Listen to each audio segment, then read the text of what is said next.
This is Southern National, under half a mile, lap times ideally under 16 seconds. It's fast, it's furious, and I absolutely love it. Where Langley is slow and all about control and patience, Southern National is fast. And for me, it's where I always have the most fun. It's where I got my first win, and I'll always look forward to coming back to Southern. Now, we do like to keep things very basic and suitable for absolutely anyone. All you need is a copy of iRacing, you need to have done the rookie onboarding, and you need to have done maybe 1 or 2 rookie races in the street stock to just get your head around the car a bit. Time to get on board and get stuck into some laps. Right, the first thing to watch out for here at Southern is the pit lanes. Like at Bristol in the Cup Series, there are 2 pit lanes. If you do need to pit at Southern, what you need to do is stay out on track until 3 and 4, pick up this blue line, brake right down, it's a very slow pit lane, and here's our pit box. And then when you leave the pit lane, don't do this, because that just puts you right onto the racing line at a 90-degree angle and you will get T-boned. What you need to do instead when you leave is a hard left, stay below the apron, and back out.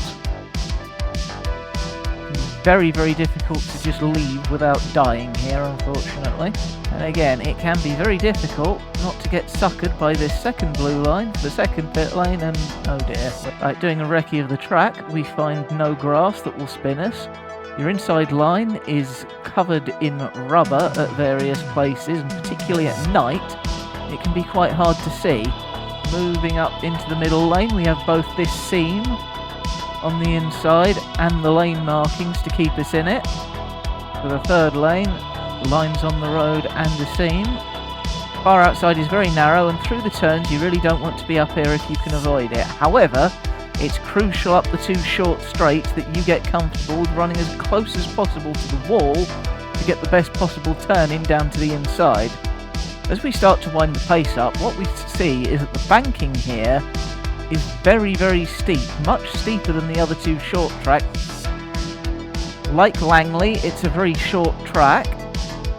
Unlike Langley, which is slow, technical, and all about hurry up and wait, this track is very much a Yahoo place, fling it in, throw it around track where you can have fun and feel like you're going very, very fast indeed. Once you've got your bearings, it's easy enough to put in a reasonably quick lap.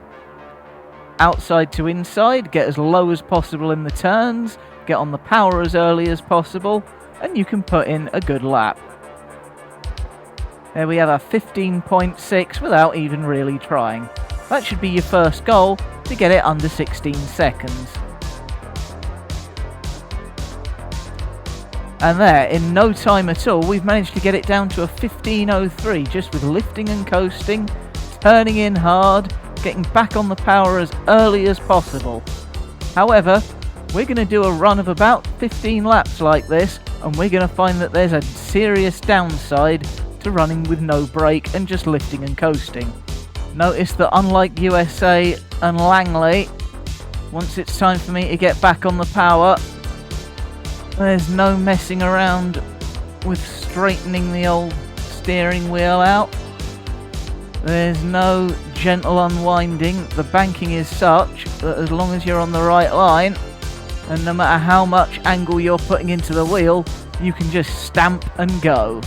When you move on to another track, you will likely have to spend a few minutes just relearning how to unwind the wheel and put your foot down at the same time. You will not get away with this kind of stompy technique. Trouble is, look at all the lock I'm having to put on the wheel to get down to the inside. The wheel all the way over like a rally driver. And I'm losing momentum. You can see I'm falling behind the Ghost, which is showing you my best lap. As we just clonk the wall. And even though we are putting the wheel a long way over, it is barely responding when we turn it. This car very, very tight at the moment. We just can't get any turn in. We can't get the power down early enough. We can't get to the inside. So after 17 laps of this, we'll just finish the lap that we're on. Then we'll call in at the pits and see how our tyres are doing. Damn, wrong pit lane again. Got to watch out for that. You pit coming out of 3 and 4. You re-enter coming out of 1 and 2. Right, just have a look at those tyres down at the bottom right. See how hot they are and see how much the right front has worn while the right rear is almost untouched. That is exactly what you don't want to see. You want to see those two sets of numbers in as close to balance as possible. Now remember, you have to run on these tyres for 40 laps, and these tyres have only done 17. If you let the tyres get like this, your race is going to be toast by the halfway point, and you'll find people just sailing past you in the second half of the race.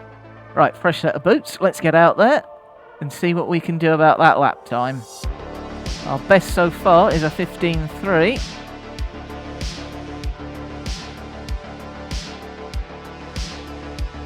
Let's see what we can do about that. There, see how we were able to get so much closer to the apex? All about getting on the power as early as possible. I absolutely love running here. This is the first place I ever won a race. I'll always think fondly of it. Now, if you can get your personal best down to about a 15.1, and if you can deliver qualifying times of 15.2 and 15.3, you'll really be able to do well in races. Now, keep an eye on my inputs down at the middle left there. Just a little chip of the brake as we go in. Tap of the wall. But what you'll notice is see how far over my hands are going now. I'm putting much less effort into the wheel, but I'm getting the same amount of turn in. Now when you get this absolutely right, you will feel the nose of the car as you apply the brake just shoot round. The car will want to turn itself. This is a really good place to understand what people mean when they say that you should drive with your feet and use the brake to help rotate the car. The motion here is so much more exaggerated when you steer with your feet that it's that much harder to miss. And once you really get your head around what people mean by it, it's a lot easier to take that to places like USA International and Langley, where the effect is a lot less pronounced and more subtle. In my experience, you will get 8 to 10 really good laps out of these tyres. We're now on 12 and the wear is starting to become apparent. The lap times I'm looking for are 15.5, 15.7, maybe 15.8. I'll run this all the way through the middle of the race, and then beginning about lap 30, the tyres will have another fall off, and I'll be happy with any lap time under 15 seconds in those circumstances. Well, we've taken it round to 20 laps. Let's come in and see what the tyres are at. We're still using more right front than right rear, but the numbers are now much more in balance. 84% on the front, 94% on the rear. The rest of your practice as you try to get faster, try to keep those numbers in as much balance as possible. When you get to about lap 30 or so, you'll really be grateful for it. Right, let's wind up the pace and look for a time under 15 seconds now.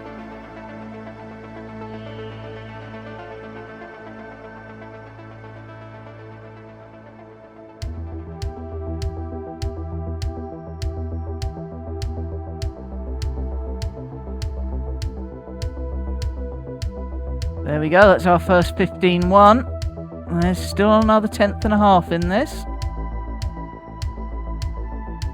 All about getting to that inside as early as possible. Back on the throttle, and then go.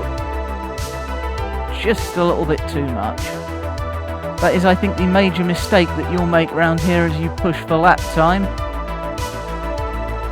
Just finding that point at which you can get back on the throttle and unwind the wheel for maximum speed without clouting the outside wall.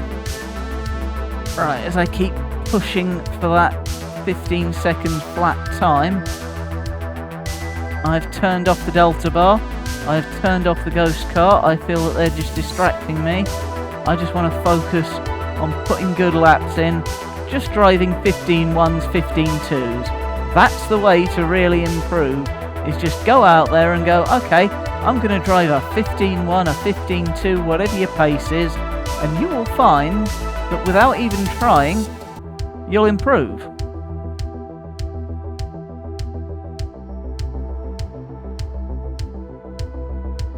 That's good. Nice and to the inside. Maybe a bit slow on the way out, but we can do stuff about that. Gotta have faith and keep the brake on.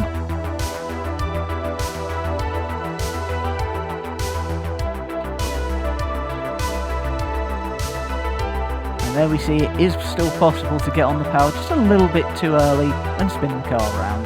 Let's take a new car and go again. And there we see another very common way that you'll die as you hunt for that ultimate lap time.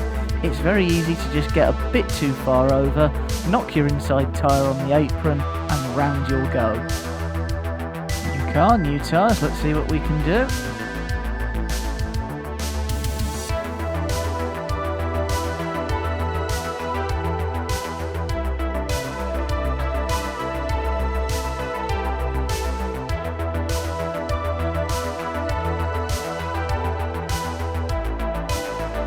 Just a little bit wide there.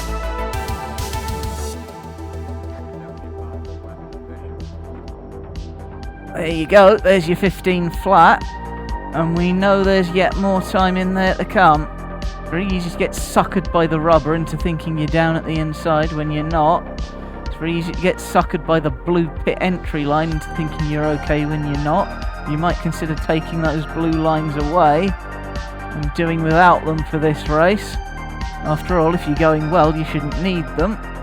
There are no pit stops here. That's the apron. And that's how you recover from it. Gentle on the throttle. Be ready to catch the slide, but don't overcompensate for it. And you can keep it pointing in the right direction, and you can keep your race from being destroyed by a spin. I'm going to keep going around, see if I can get it under 15 seconds. I will see you out on track. Join us on the oval side. It's a hell of a lot of fun.